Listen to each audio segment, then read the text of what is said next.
Welcome to the New Books Network. Welcome to the New Books Network. I'm your host, Chris Sardinians, and I have the great pleasure of speaking with Bryan Caplan. He's a professor of economics at George Mason University, a senior research fellow at the Mercatus Center, and an adjunct scholar at the Cato Institute. His blog on Substack is called Bet on It, and I learned on this blog this morning that you're currently in Spain, maybe? So I should probably Going say, to Spain on Monday.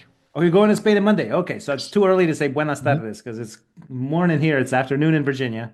Hmm. And so, welcome to the New Books Network. It's not your first visit. I know that you spoke with our editor in chief, Marshall Poe, about your book on education a couple Hmm. of years ago, which I will link to below, which is a delightful interview. But today we're talking about your new book from last year, Build, Baby, Build: The Science and Ethics of Housing Regulation. I'm really pleased to talk with you about it because as much as this is about economics, I'm also delighted about to talk about the format because this economics text is a graphic novel, and I used it in teaching my secondary school students with great effect. They've never Excellent. seen anything like it, Mhm. and it's just Well, I have one other book in the same format, Open Borders on Immigration, so they should check that out too. I saw that. Which one was first, Open Borders came first. and when did you write that? That one came out in 2019. Okay. All right. So are very much a libertarian here with why we don't need education, why we don't need borders, and why we don't need regulation and housing. Three coincidences, no doubt. Would you like to tell us how this book came to being, how you came upon the idea in the Mhm. first place, and how you worked with Adi Bransai? Am I saying his name right? Yep, that's correct. Yeah. And how you made it? For about 15 years, I've been reading academic work on housing regulation. The standard result of this research is that government is really strangling housing supply, especially in the most desirable areas of the country, with all the obvious effects plus a bunch of not so obvious effects. And then the issue is almost nobody reads these papers because they're so boring. I was trying to figure out how can I take this extremely important evidence and put it all together in a package that would get people to actually be interested and absorb it, and also just to put it all together in on between two covers so people can really see what's at stake and what human beings have figured out about this issue. I had already done this for a previous book on immigration. That was also one where there's a lot of research on the topic, but very few people actually read the research. And also, often the research is in scattered places. So I wanted to bring it all together. So that book is very successful. I want to do the same thing for housing. And again, why this in particular? It's because it's such a big issue. It's not just the government is mucking up an industry. Government mucks up a lot of industries. They're mucking up what I'd say is the second most important industry. After food, nothing's more important than housing. And this is an industry where government really just treats the people that make it like criminals. Part of our problem is that we have no humility when we make rules because everybody has a good idea and I want to impose it on somebody else. And then we don't think, oh, well, maybe not every situation is the same. So when I teach my introduction to economics class for 12th graders, I show them how much does a house cost with 4 bedrooms and 3 baths here in the East Bay compared to Mm-hmm. Palo Alto, and then compared to West Virginia. And a Mm-hmm. very similar house is going to cost $1 million in the East Bay, $5 million in Palo Alto, and $100,000 in West Virginia. So what are the rules that we have imposed upon ourselves? Can we get out of them? Right. Of course, it's not literally we're doing anything to ourselves. There's some people that are supporting it and others that are under them, although a lot of people that support rules are suffering from them, at least what I'll argue. In terms of what are the main rules about construction in the United States? So, first set is limitation on building heights. It is extraordinarily difficult to build a tall building, even though we've had the technology to do so for over 100 years. That's a big one. Even in places that you think of as friendly to skyscrapers, they're not friendly. They're just less totally hostile. And plenty of other places, it really is almost impossible, like San Francisco. There was a long period when zero were being built, and then they said, okay, that's too much. Let's let them build one per year. And now you might be back to zero again. All right, so there's building height restrictions. Another big one is multifamily restrictions. So about 80% of residential land in the US is set aside for single family homes, no apartments, no townhomes. Then there are limitations on the They're on the minimum lot size. So it's normal to say you have to have a certain amount of land for every house. It doesn't matter if your customers would be happy to go and live close together in order to save money. Too bad. You have to have every house must have half an acre, 2 acres, 5 acres. And then finally, one other one that I wasn't thinking about that much at the time, but the more I read, the more I realized it is a big deal, are parking requirements. This is most egregious for commercial development. Standard parking requirements for commercial development in the US say you must have enough parking spots so that all of your customers can park on the busiest day of the year if you charge them zero. That's Black Friday is the busiest day of the year, which means that the other 364 days of the year, there's more parking than is necessary.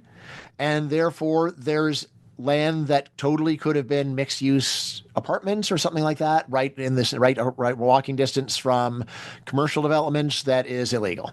So put that all Yeah. together, and we've really just strangled the industry. Well, let's take that last one first because we've all had the experience of walking to a supermarket and seeing a bunch of empty spots on a big Mhm. tarmac. Where should we build? Where should the parking spaces be? Should they be underground beneath the supermarket? Should there just be fewer spots and we all just start Ubering all the time or taking our electrical bicycles? What else? What's the alternative that you would propose? Yeah, so the alternative is let people build as much parking as they want, and if the people are unhappy that it's hard to get a spot, you charge money for it. Right, and combine this with if there is public street parking and it's hard to find, then you should pay for it. Hmm. It is really easy with smartphones to not only charge money, but to change the price depending upon conditions. That's the really dumb thing is saying, let's go and make sure there's always plenty. So it's extremely expensive to do that for one day of the year. The sensible thing would be to say, we're going to have a lot less parking. And then on the really busy times, we are going to go and charge people. And then that does mean some people say, I'm still going to take my car and pay. Some people will carpool. Some will go and Uber. There are a lot of alternatives. When you can charge a price for a scarce resource, it gets people thinking about what is the best way of responding to the scarcity for me. Whereas the current system is one where we just make businesses provide an enormous amount, which is like, well, good, let the businesses provide it. Well, it is not ultimately them that is paying for it. It's of course still consumers wind up suffering, but a lot of it is just waste.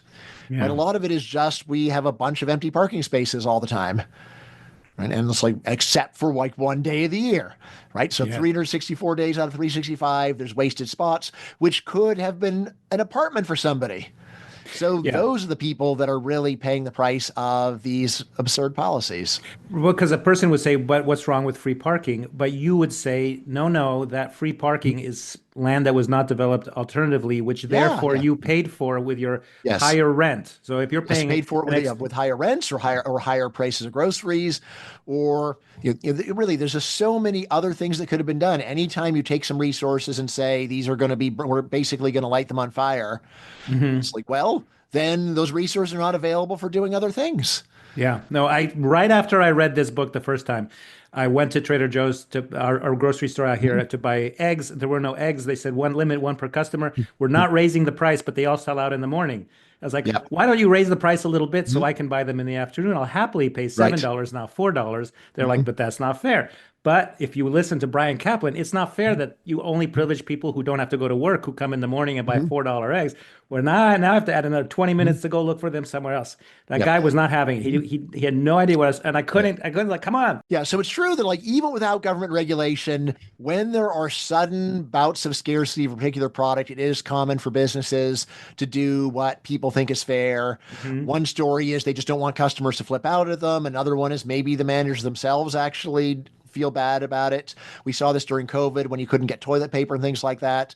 Although noticed eventually the dam burst and we just had a pile of inflation. And once we had all this inflation, suddenly you could get all the goods that you wanted at the market price. Yeah. There was a long Uh, period where I was like, look, we need to get some more inflation so that the shortages go away. This is not a coincidence that if prices are low, it's hard to get a product. It is logical necessity that if you keep prices below market, then the market keeps selling out. The main objection to charging for traffic, for charging for driving, charging for parking, is just, oh, it's so unfair to the poor. Never thinking, well, wait a second. When you go and make a big point about not charging for traffic and parking. The result is that you wind up making it really hard to build because people are worried, oh, if we build anything, there'll be traffic and parking. And then we get the crazy situation right now where it's like, well, it wouldn't be fair to charge people money to drive, but it's fair for a house to cost $5 million in Palo Alto. Wouldn't it be better if the housing was cheap and the driving was expensive?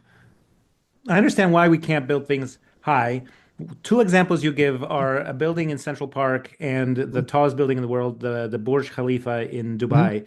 And I'm really We're building surprised next to by, Central Park. Yes, building in Central Park is a little different, but happy to take that one on too if you want. is it called Central Park Tower? Is that what it's called? Yeah, Central Park Tower, but it's not in Yeah, Central Park. It's right due south of Central Park, I stand corrected. across the Why is street. it so much taller than the other ones? And especially Burj Yeah. Khalifa, that's next to a bunch of desert. It Yes. doesn't have to be that Yes. tall. You could have built, don't you think you could have built 10 times the buildings at way less than 10% of the price if they'd Mhm. just been out of the desert? What are they doing with that one?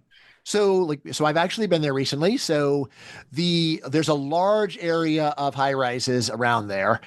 Part of what's going on is that it actually is more convenient to have things be a close distance and you pay a bit more for it. Definitely part of what's going on is the Emirates are showing off their incredible opulence by just building something really huge, which then becomes a tourist attraction. And maybe that winds up paying off in the end. Um, and there is some desire. We just want to be able to say it's the tallest building in the world, and that's cool. That's Um, true.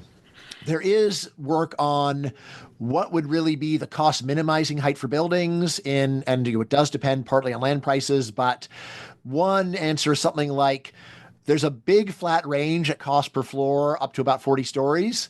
So probably you would see a whole lot more 40-story buildings if you were to go and deregulate.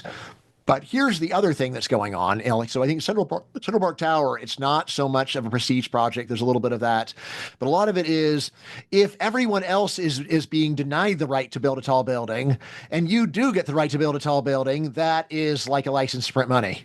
Because if prices have been pushed up sky high, and then no one but you can build high, then you can make an enormous amount of money because prices are at this artificially scarce level. So I think that's a lot of what's going on. When anyone finally can get over that finish line and they get all the paperwork, it's like awesome, build to the heavens because every square foot of real estate across the street from Central Park is dipped in gold in terms of what you can sell it for. That's a really good point. Yeah, you Yeah. call building manufacturing scarcity, like Yes. bottle like charging for air, which everybody Yes. should be able to build everywhere. Yep. Okay, second objection. What if the tall buildings are ugly? What if I live in Paris and I appreciate that the Yeah. poor people have to live way out in the suburbs and take the metro for an hour a day just to get to work? And yeah, it's rough and it's hard to be poor. But I'm an old, rich French guy and I love my quaint, 4-story, 6-story tall building Mhm. with the cafe downstairs. What if people could just ruin my beautiful city? How do I stop that? Right. So, of course, if you listen to me, then you don't have any ability to stop it other than going and buying it up. In terms of whether it's a reasonable worry, Hmm. that's where I would go. It's like, well, why do you think that people want to make ugly buildings? If you were a developer, would you wake up and say, how can I make this building as ugly as possible? There are some ugly buildings, but I would say the normal thing that a business wants to do is make a building that people actually like. Of course, it's hard to build something that everybody likes, That's true. but nevertheless, to just assume that anything new is going to be awful goes against everything that we know about the history of architecture, which is, yeah, people tear down things and they build new things, and people learn to love the new things. The Eiffel Tower is very controversial in its time, as I show in my book. To build the Empire State Building, developers tore down the original Waldorf Astoria Hotel, which was Hmm. gorgeous. So, like, basically every building that you like is generally built after destroying some previous building that was probably very well loved at the time. And the question is just what makes you sure things are going to be worse? Right. And then you say, well, like, how about we have a process to ensure it? It's like, well, the problem with the process is it really Yeah. just strangles construction. And yes, people do seem to have this paranoia and status quo bias where they just think any change at all is going to be bad. Uh, That's one where, if you already are at a city, you say this is the most beautiful in the world. It's like easier to understand. I mean, for Europe, I would say Prague crushes Paris, and Paris is really boring. Actually, Prague is really the good one. But just go one capital over and look at Budapest, and it's like, man, what a dump. Right. Right. Yeah, I but know I that saw here, it's I know Budapest has a good reputation. I've been there, and like there's some good old things. And then like they have one 40-story building, which is what passes for their skyscraper, and that's it. And it's like this city needs a total makeover, and yet people are just as adamant, don't touch it. It's perfect the way it is. They're like, nah.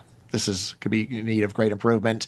What I would say in terms of historic preservation generally is, Mhm. look, first of all, if it is a building that people actually like, then there is an extra reason for you to reserve it because people will pay extra money to be tourists, to go and live in a historic building. And secondly, if there is a philanthropic demand, then that's another thing that can do to preserve it. And my honest answer is, look, if tourism and desire to live in a historic building and philanthropy, if all that together is not enough to save your building, then it's better to just let it go. I think that's right. I think Yeah, it's old elites who like what they're used to and they yes. don't care what it costs everybody Hmm. else. And I kind of like old Hmm. things. I'm getting older and I don't go to a new Hmm. museum and I prefer an old museum than a Yep. modern, art.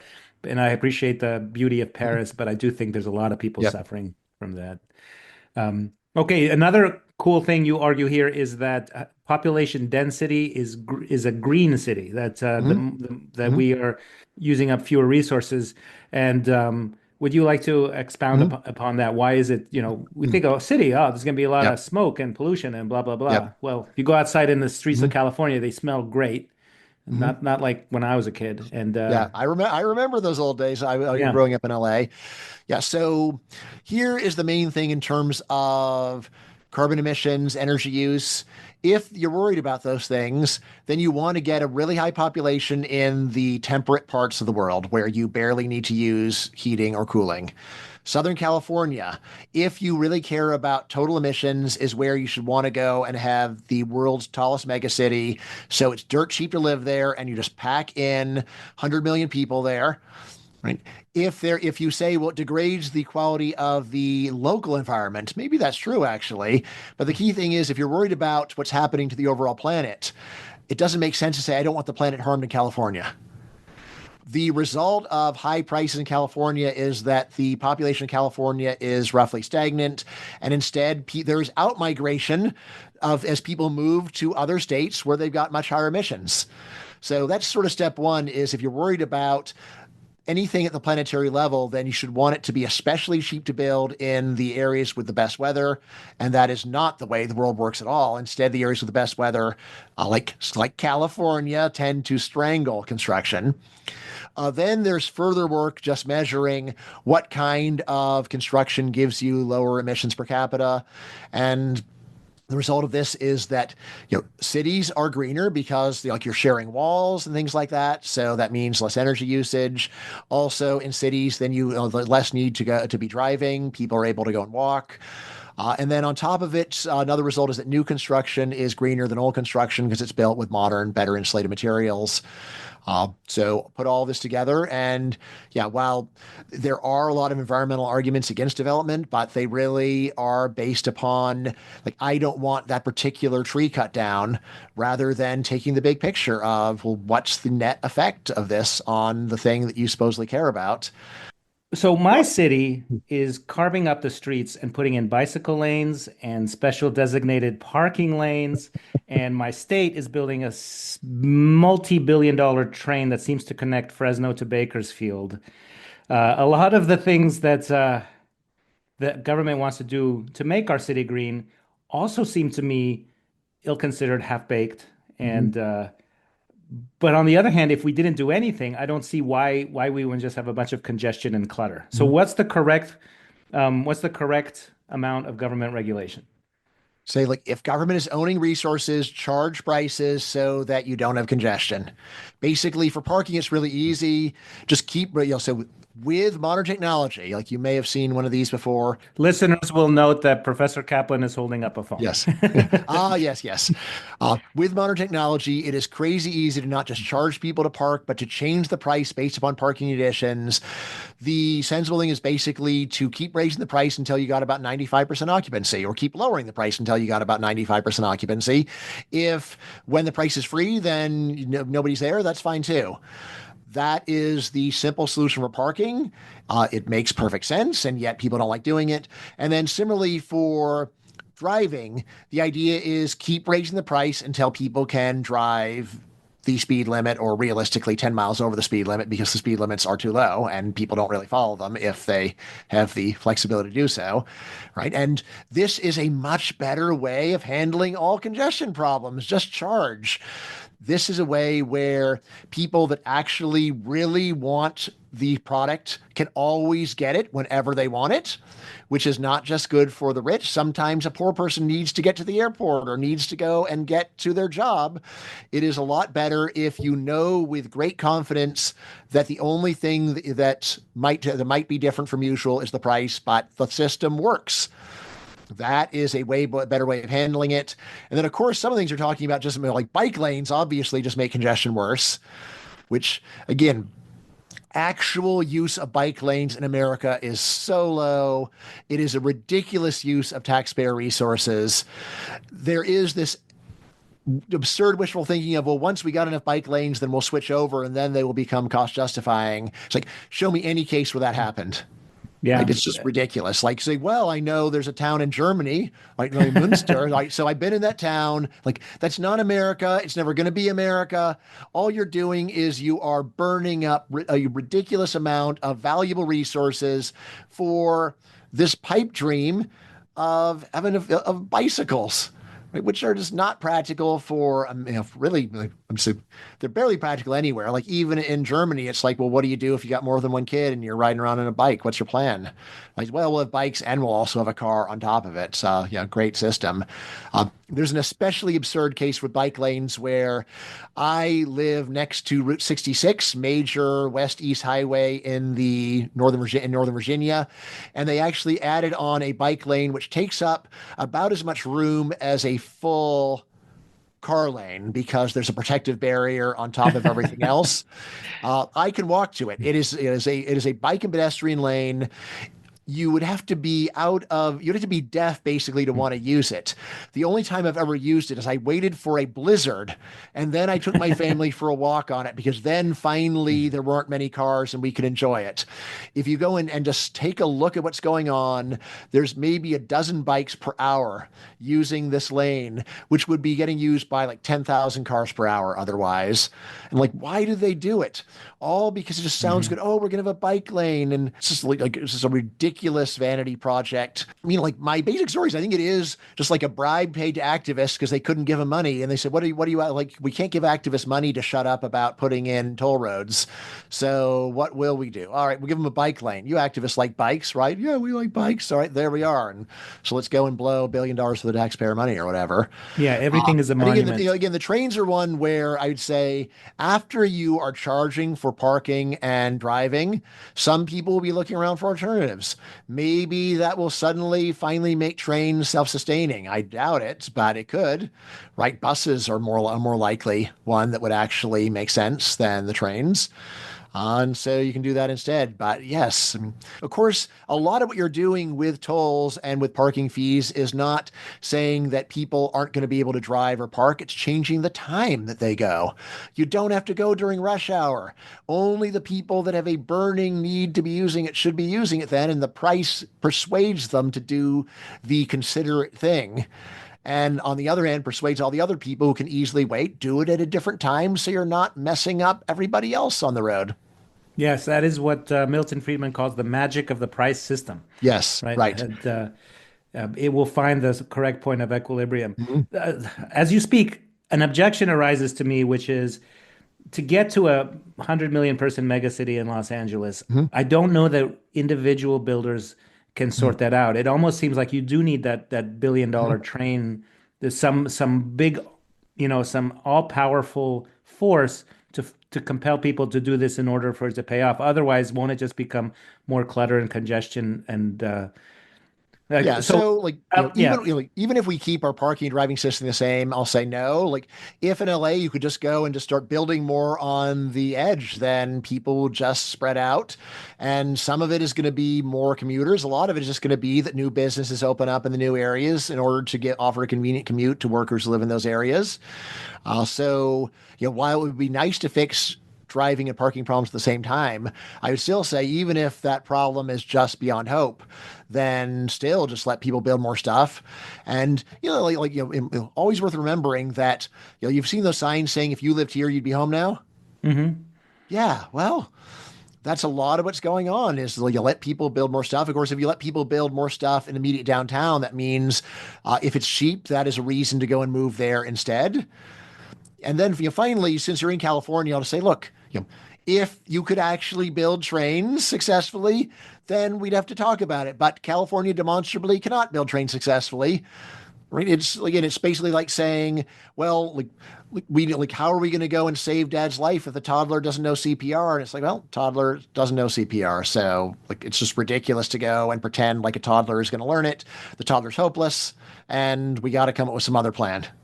Yeah, well, your the remedy obviously is deregulation, but in your book, Mhm. which is not only magisterial and delightful All to right, read, I thank you. I didn't know I was magisterial, but you yeah, are. yeah, absolutely magisterial. It's also very funny. And when you I talk about tried. the specter of deregulation, you bring in the twins from The Shining, Yeah, but inspired. Yeah, inspired by, and fair use, totally. my young readers needed to see a little bit of The Shining to understand the joke, which Did they you show enjoyed. them? I did. Awesome, awesome. Yeah. So, but it's a horror. People have a horror of deregulation because I think we're afraid that somehow government is righteous and corporations must Mhm. therefore be Yeah. wicked. And how do you get from here to there? Is there a path? In terms of just convincing people that Yeah, deregulation would be okay. I suppose the graphic Yeah. novel is step one. Yes. Yeah. Like honestly, like whenever I'm talking to an audience, I always try to say, let's just stop talking about political ideology, stop talking about politics. I'm not going to even tell you about economic theory. Let's just talk about what have you seen with your own two eyes? What have you seen with your own two eyes? So, all right, well, if you buy something from Amazon and you're not happy, what happens? It's like, yeah, well, I just go and I click, I want to return it, and then I get all my money back and I can find something else. All right.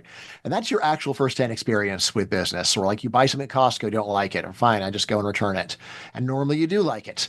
Right. And it's like, all right. And is this a case? Did government go and force Amazon or Costco to have this return policy? It's like, no. Then why do they do it? Because they want customers to like them. Why do they businesses want to be liked so badly? So you spend money there. Yes. All right. That's what your own firsthand observation of business is. It doesn't matter what political party you vote for. It doesn't matter what your philosophy is or ideology is. Like, what are you seeing with your own eyes? Let's talk about that and only that. And similarly with government, if government does something you don't like, what is your recourse? It's like I can go and vote for the other party. And how's that worked out for you? Hmm. It's like, what have you seen with your own eyes? Have you found that if government is doing something you don't like, that there is some easy way of turning it around? It's like, have you seen that? Is that what you've observed? It's like, well, I feel. Don't tell me what you feel. Tell me, what have you seen with your own two eyes? Like, I just say that the the benefits of business and the crumminess of government are clear to firsthand experience. And really, like the only counter argument comes down to, oh, but government makes things free. And that's what I've seen with my own two eyes, and that's what I like about it. And look, that is one of the best things a person could say in this argument. Hmm. It's like, and probably the second best is, well, I've had a private sector job and I've had a public sector job. I like the public sector job a lot better because I had all this job security and expectations were low. Right. And guess what? I'm sitting in a public sector office right now doing a public sector job. And somehow I'm receiving money to go and do this podcast on a comic book I wrote, all Yeah. funded by taxpayers. All right. So, Now, if you're listening to what I'm saying, you're like, Yeah. from one point of view, that sounds great, but another point of view, it sounds like an outrage.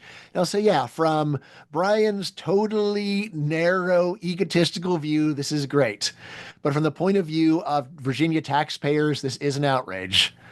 And I'll say that is my main response to people who say they do like how government works better because they're getting free stuff and standards for workers are really low, is that's only looking at it from the point of view of someone that is getting a great deal at the expense of the rest of society. It's not a good system. It is not a good system just to say goods are free and you can get whatever you feel like. It's not a good system to say that you get a salary to do whatever you feel like doing all day. Though, and if the whole society worked the way that government worked, it would be a disaster. The only reason why it's good to have a government job in America is you can get this nice government salary with your great government job security and then spend the money in the private sector where you get good stuff for it. I feel very guilty.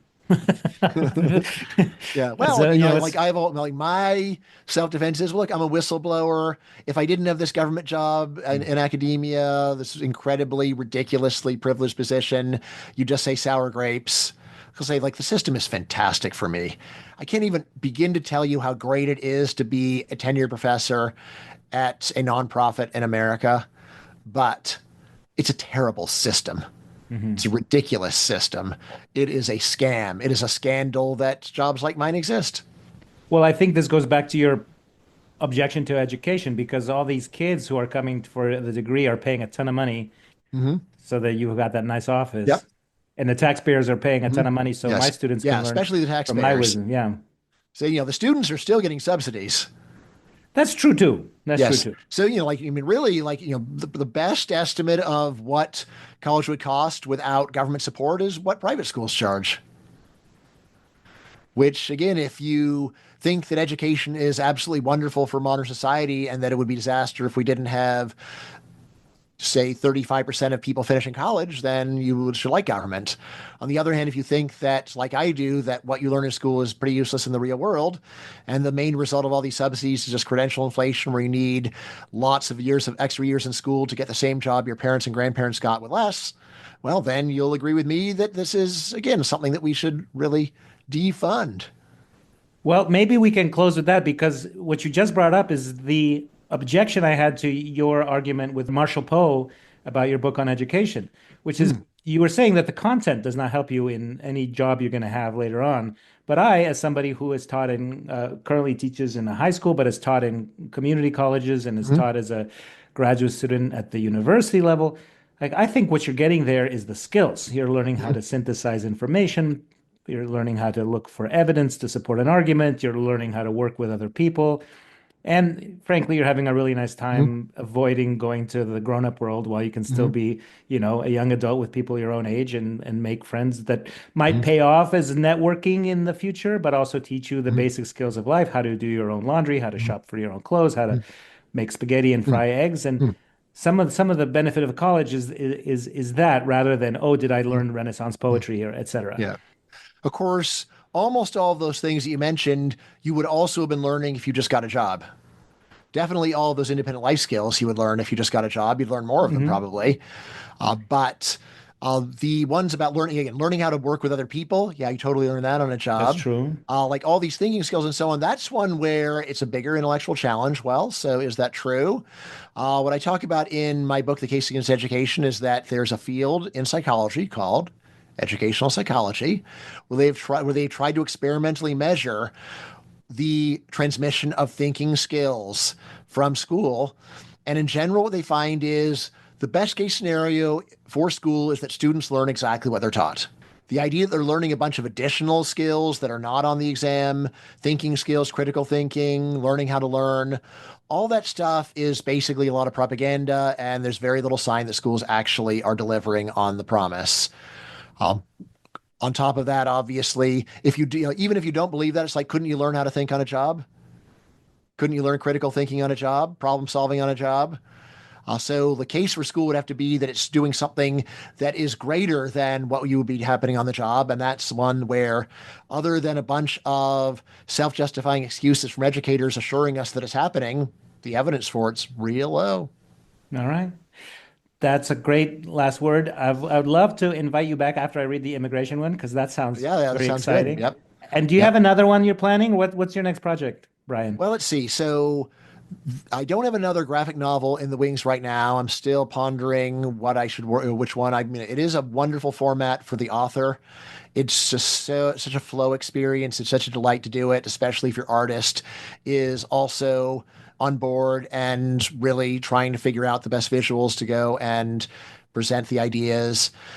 The book that I'm working on right now, and I'm actually almost done with, is called Unbeatable: The Brutally Honest Case for Free Markets. And what I do in this book is say a lot of the reason why people dislike markets and like government so much is that the intellectually most sound arguments for markets and against government are just very ugly. What do I mean by that? Well, Yeah. like during COVID, we often heard this argument, well, if it saves one life, we should do it, which is Yeah. a beautiful sentiment. People like it. A lot of government policies are based on ideas like that. And yet, if you think about it calmly for about 20 seconds, it's like, what an idiotic standard. By that standard, you could never go and drive to a movie. You don't need to go to the movie. Why not just stay home? By that standard, you could go and never, like, can you cross the street? Well, do I absolutely need to cross that street? Like, there's a chance I'll die crossing that street. And in what happens in markets is that they make the hard decisions of trading off safety against other goods, the same decisions that every human makes in real life. Decision that is fundamental to having a decent life is to take some chances. You can say, look, what's the only way to make sure you'll never have a bad romantic experience? Never date anyone. All right, is that good advice to give to people? Just don't talk, never date. Just remain totally isolated and celibate for your whole life. That way you will never have a bad breakup. You'll never put yourself in danger. It's like, okay, that's true, but that is a terrible way to think, and that would be a ruinous way to live. No, no, no. Take chances. Take lots of chances. Think about whether the chance is prudent, but weigh costs and benefits. And what the book says is on a very wide range of issues, governments do like they respond to the poetry instead of to the ugly reality that life is full of trade-offs. Markets do the opposite. Markets generally face the trade-offs head on, and what they do, or just to back up. So the slogan of my book is markets do the good things that sound bad, like make trade-offs between safety and other goods. Governments do the bad things that sound good, like say if it saves one life, we should do it. Doesn't matter what the costs are. So anyway, that's the Perfect. book that I'm wrapping up. Very enthusiastic about this book because it sort of sums up my thinking about markets versus government for the last 35 years. Yeah. That sounds like a wonderful book. We will talk about that next. And Brian Caplan, thank you so much for being part of the New Books Network. My pleasure. Talk to you later. Bye bye.